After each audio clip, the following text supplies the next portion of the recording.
This is a quick review for our zero data expiration results for 12/7/20. That would be Monday's results. And it was a very successful day for us, but I wanted to mention one thing here, and it really does speak to the issue of how important it is to make sure you're trading the right underlyings on the right situations. We do normally trade the SPX, but today we traded the NDX, that's the NASDAQ 100.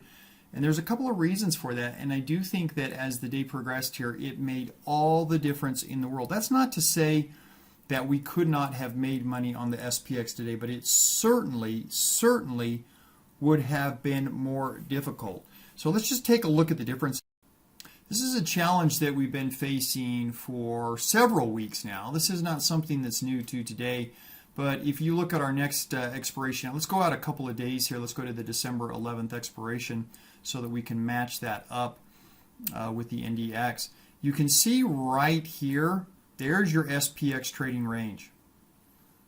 Not a very big trading range. At the money option, about a 13% implied volatility. So pretty low trading range, 13% implied volatility. If we take a look at the same expiration date on the NDX, you can see that there's a massive trading range there on the NDX. Big trading range still implied there based on that brown bar that we're looking at. And instead of a 13, it's almost a 17% implied volatility. That did make all the difference in the world for us today, as we did choose to trade the NDX over the SPX. Albeit it does have wider spreads, but it made a huge difference for us results-wise today.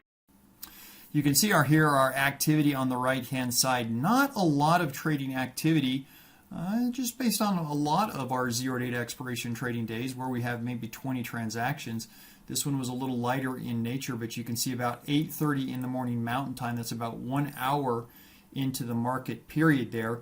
We did sell our first leg into the trade. These were the calls, and we sold those right there about 1 hour into the day. Once again here, a little bit later in the day, so we sold, there's your demarcation point right there on the calls that we sold. A little bit later in the day here, maybe 10 minutes or so later, 7 minutes later, we added the put legs in here, down here on the bottom part. And it wasn't too long after that, it was about 1 hour after that, that we added another put leg up in here as well. And the day just kind of trudged along here. You can see we've got a put leg down here, we've got a put leg at this price, we've got a call leg up in here. Right at the exit here, this is 1:45 p.m. Mountain Time, so that's 15 minutes before the market closed. We started to close out our call leg.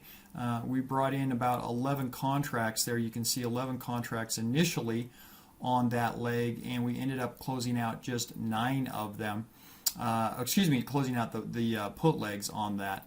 And we were able to close out 9 of the put legs that we put in, 9 of the 11.